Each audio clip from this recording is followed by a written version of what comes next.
Happy day before Thanksgiving to one and all. You are listening to episode 9 of the Confessions of a Not So Dangerous Mind podcast. If you like what you hear, don't forget to like and subscribe, whether you're following me on Spotify or Amazon Music or iTunes or iHeartRadio or even Google Podcasts, or if you're tuning into my YouTube channel. Just click and smash that bell. We're going to do something a little bit different today. We're going to rewind the clock pretty far back. A thing about me that most people don't know is that I, at one time, was a professional level blackjack player, which doesn't mean just that I played a lot of blackjack, but that I was a card counter. It's literal and it's not literal, but being a card counter, you're using math to your advantage. You are assigning values to each card in a deck of cards and using that information as the deck, or in the case of if you play in Atlantic City or Vegas, where there are multiple decks, you turn the game from the house having a slight advantage to even a solid player who doesn't count to you having a greater advantage over the house than they have over you. Now, as many of you do know, I grew up playing cards. Mostly poker, some gin rummy, a little bit of blackjack. When I was 22, in the summer of 1996, my mom's mom, Grandma Gertrude, the lounge singer, who performed under the name of Gloria Dennis and appeared on television. She was a kind of semi-regular on the old Arthur Godfrey show. Grandma Trudy took me to Atlantic City, and I sat down at a blackjack table, bought in for $100. I got 20 red $5 chips, and about 6 minutes later, all 20 of those chips were in the dealer's till, which means I lost $100. And normally, somebody like me who was quick to get discouraged, like many people, nobody likes to lose, that would be the end. But there was something about the game, and there was something about the way it was being played in the casino that intrigued me. So when I got home, and my next day in the city working for my father, I went over to the nearby Borden Booksellers, which was about a block and a half from Dad's old office in the Daily News building. And I went into the section of games, card games, and I picked up a couple of books on blackjack, one of which was, oddly enough, called $1 Million Blackjack. And picked up a few other books, and I started reading them, thinking that there was some kind of a trick or a twist that I was missing, but there wasn't.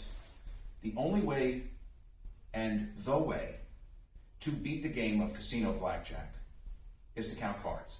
And by that, I mean beat the game long term, because anybody, and we've all, if we've played in casinos or if we have friends that we've watched, people can, in the short term, play very, very effectively, and you might even say brilliantly, and get the shit beat out of them. Or you can play really poorly, where you're consistently making decisions that give you a lesser and lesser chance of winning in a given hand, and you're just smashing it. But these books all discussed card counting and explained the math of it, and they all offered some form of a counting system that you were supposed to learn and practice. You don't just show up in a casino saying, hey, I know how to count cards. No, it's much more involved than that. You're supposed to have at least 100 hours of practice before you go from test runs to actually testing yourself under the hot lights of the casino and with everybody on the floor looking for any excuse to shuffle the cards and shuffle away your advantage. So there's a whole host of factors to ponder. Again, it's different now, but this is 1996. So I learned a simple plus minus kind of count, which was called the high opt 1 for highly optimum one level count. And one level, it just means that you're only assigning values of either 1, 0, or -1. Nothing else.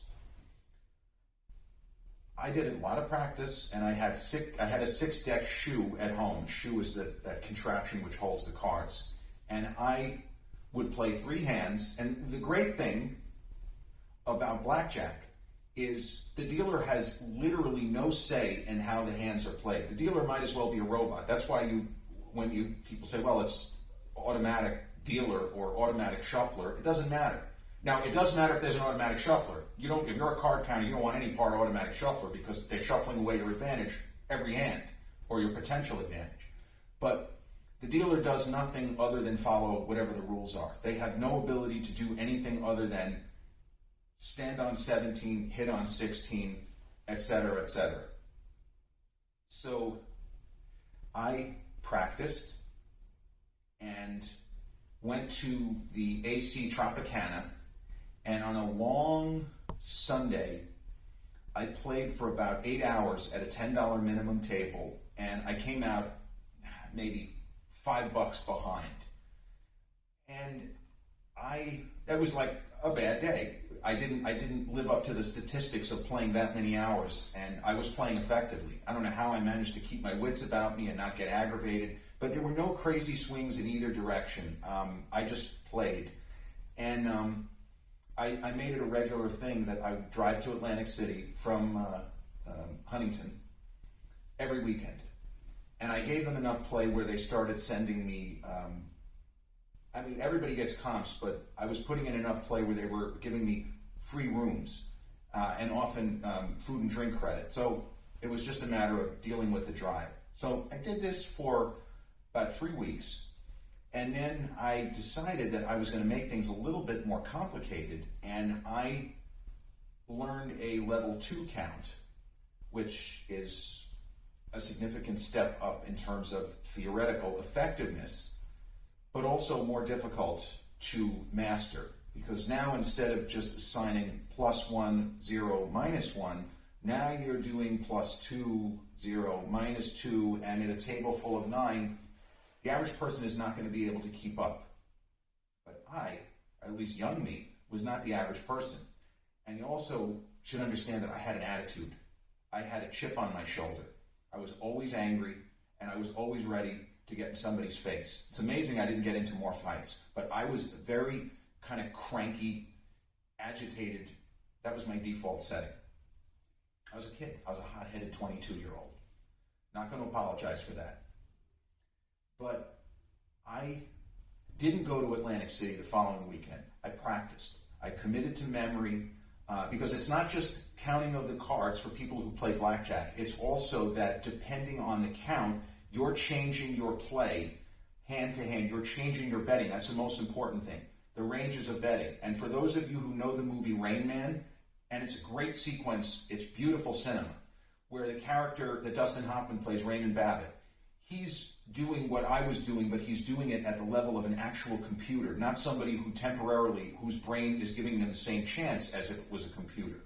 And if you follow that scene, he's changing plays based on, there's lots of queens, there's lots and lots and lots of queens, based on what his perception of the remaining cards in the pack. It's the same concept. So when I returned to Atlantic City, having mastered a more difficult level 2 count, I smashed. I absolutely crushed it. And I had my single biggest score. So I used to go down there. I had an account with them where they would allow me to draw a marker the first time, right? I didn't have to bring any cash with me. So I asked for a marker for $2,000.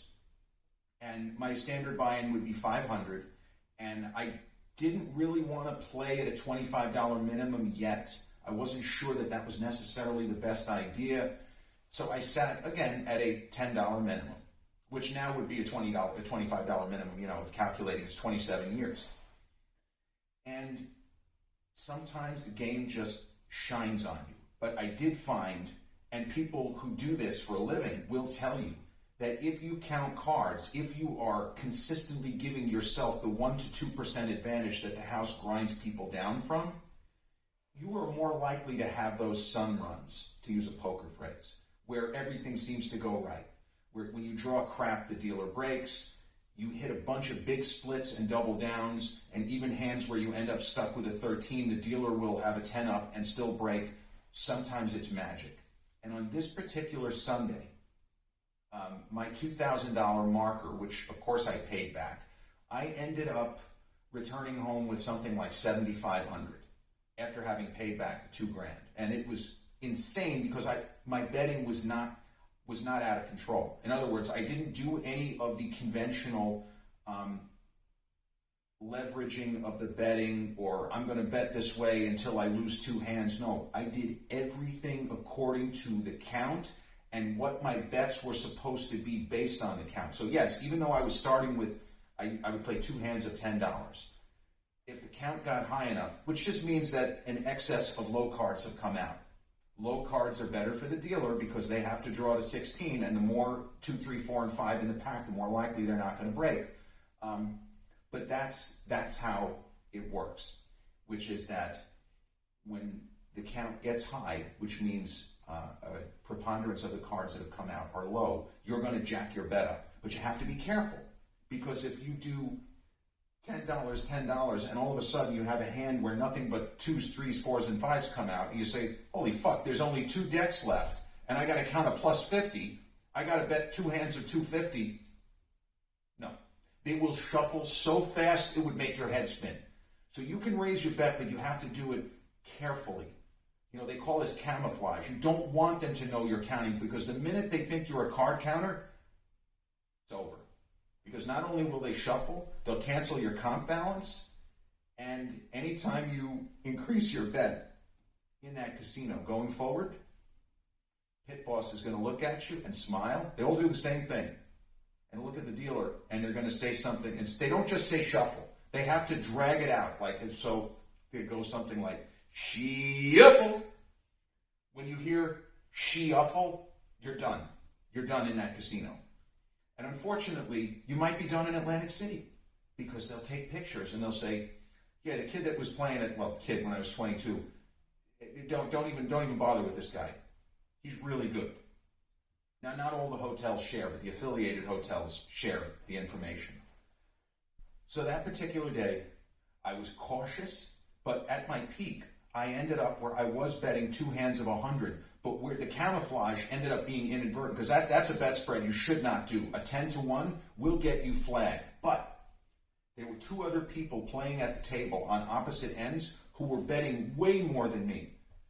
Maybe they didn't have a 25 open, or it was full, whatever it was. They didn't want to sit in a high limit room. They saw that I had a nice stack of chips. And the thing is, friendly tables, people want to be at friendly tables, because when it comes to blackjack, if it's a friendly table, it means people are winning. And by people winning, it means the dealer is breaking a higher percentage of hands than normal. Angry tables, the opposite.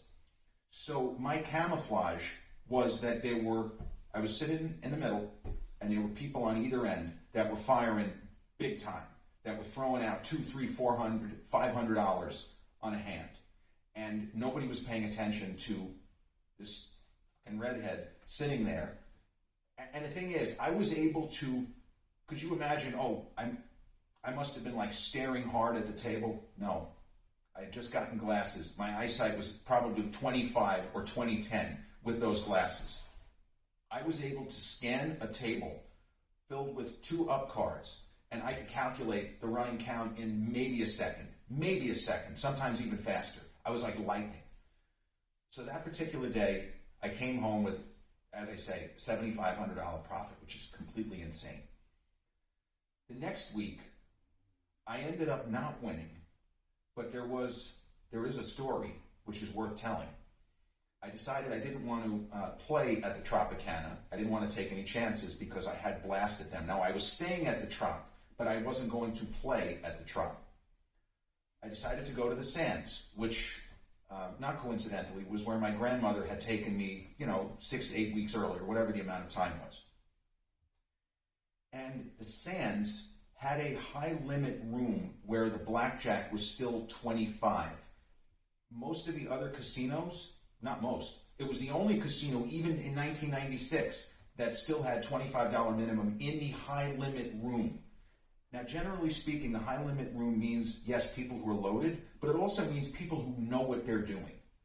In most cases. Now, there's plenty of whales who don't know what they're doing and are just throwing money around. But my experience, again, of this game, of playing it and reading about it, is that you're more likely to get people who are at least following what's known as basic strategy and are not just going to, hit a 12 against a 6 or whatever kind of ridiculousness that blackjack players see all the time.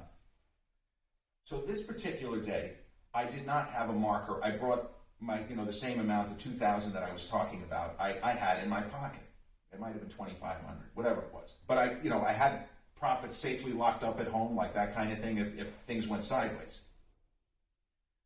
So I walked into the Sands high limit room sometime in November of 1996. It would be earlier in the month, so we're talking more than 27 years ago.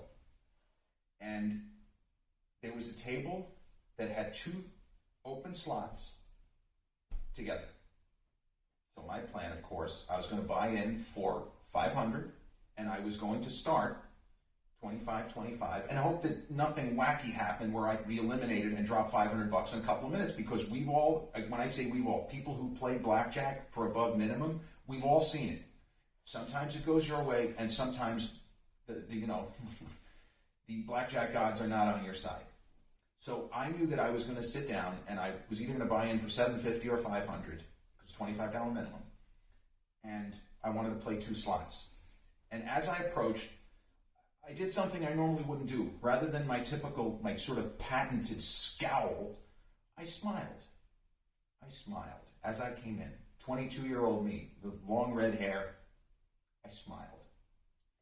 And there was a gentleman who was sitting there, because they were shuffling the cards. It's one thing, I knew people were sensitive to this. Now there's a lot of places where there's no mid-shoe entry, but I never sat down while a shoe was in play, because there are people convinced it messes up the flow of the cards and all this nonsense.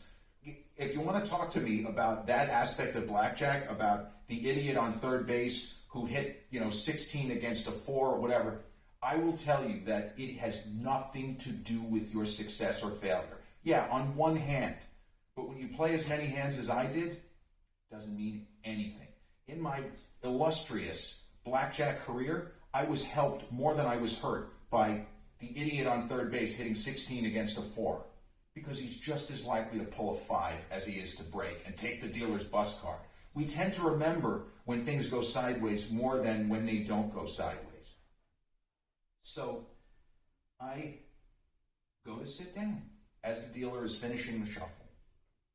And I say to the dealer, can I play 2 spots? And I always ask the question. I knew the answer was yes. But even angry me, I wanted to come across as if I was not going to be a problem, because I never had a problem with dealers. I just didn't really want to talk to anybody or get along with anybody. I just wanted to play blackjack. So I go to sit down, and the guy who was going to be sitting to my immediate left, who's about he's about the age I am now. He was probably in his mid-40s. He had a big stack of chips. Apropos of nothing, he barks out to no one in particular,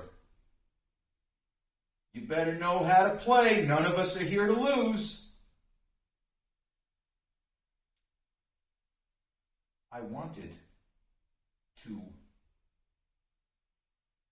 to basically break the guy's jaw, if we're being completely honest. I didn't do anything other than smile and ask if I could play 2 slots. He took it upon himself to say something provocative. He meant to insult me, but he didn't know who I was. And why would I be here if I didn't know what I was doing? And hey, you play your own cards, pal. You play with your own money, and I'm going to play how I want to play. But I did not give him any back talk. I simply smiled, and I said, "Relax.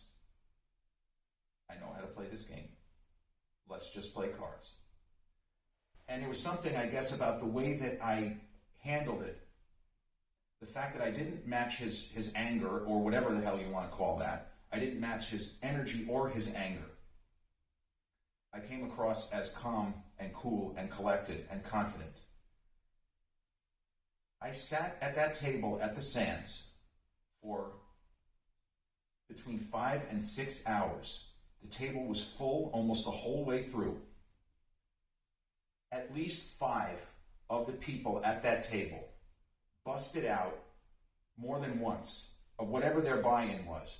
It was basically a horror show, to quote the late great Ron Goldstein, who was a guy that worked for my father, and I used to see him in Atlantic City during this time frame. When things went wrong, he always said it was a horror show. It was a horror show, except there were a couple of spots where I only survived and I only had certain moves that came through because I was counting, and specifically that I was playing a more difficult, complicated count that was identifying favorable situations sooner than the previous count and was keeping me out of trouble when I otherwise would have gotten into trouble of making moves within hands. Not doing things, well, I would normally never hit a 13 against a 2, certainly never a 14. Yeah, you know what, bro? When the count is minus 40, you hit 14 against a 2. So there were these big hands where I didn't really get lucky so much as I made adjustments because of what the math was telling me. The guy to my left was hitting one blackjack after another, even as the dealer was decimating the table. And I was going up and down, but again, nothing crazy. There was no point where, I'm about to have to, rebuy or buy in another 500 or another 750. I was bouncing back and forth, shoe after shoe, within a $200 range of being down 200, being up 200. Finally, after about 5.5 hours, came to an end of a shoe, and I checked the chips, and I realized that I'm up, maybe I'm up $30, maybe 40, but a very small amount. And I'm tired. I'd had enough. Guy to my left is up at least $3,000 with just the time we were sitting here. And I got to tell you, I think that he was trying to mimic, because he knew what I was doing. There's no way this guy didn't know and did not identify me. Okay, I should have shut my mouth. This kid's a card counter. And obviously he knows what he's doing. I don't know if he was specifically following my lead, but I think he was. But again, that doesn't mean anything because I could be getting killed doing everything right. And the same with him. He hit an inordinate number of blackjacks when he had big bets out there. And this guy was leveraging. He was progression betting, which is, again, there's nothing wrong with it. But understand that that doesn't increase your chances of winning. It's just that blackjack does seem to sometimes, or maybe more than sometimes, be a game of streaks and slumps, where you will lose, and hopefully you have minimum bets out there, but then all of a sudden you hit a hot streak and that's what this guy did. So after 5.5 hours, I'm done. I cash out. And I see a couple of the floor bosses and the pit boss are looking at me. They don't look upset, but even at this point, I knew what that look was. I've just been made.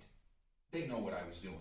Now, the irony, of course, is that this other guy took a big amount of money, but they're not worried about him. They're worried about me.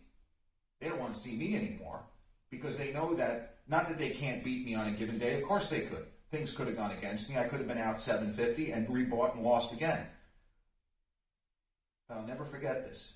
I got up and I overheard the pit boss saying, as clear as a bell, "That kid's the best player I've seen in years." And man, that felt good. For somebody who, as a younger person, was not used to hearing praise, even though to call it praise is a stretch, it was praise, but in a threatening way, like, we can't let this guy play anymore because he's good, and we don't want skilled players at our tables, ever. He said that, and the floor bosses kind of looked at me. And I smiled back. I went like one of those. And the guy to my left, the one-time adversarial gentleman who looked as if he wanted to throw hands before I'd even sat down, he smiled at me. Man, he was happy. He lit a victory cigar.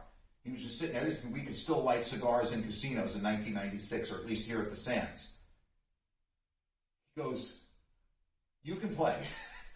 And he starts laughing. And It's something that I would do now, even after having a near confrontation. And on that day, I did it, and maybe it was a little tiny spark of personal growth.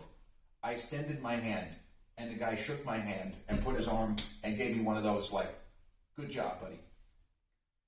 And I walked out of the sands. That was the only time I played there during my blackjack period, was that day. That ridiculous day where the dealer was just crushing everybody except this guy to my left and me.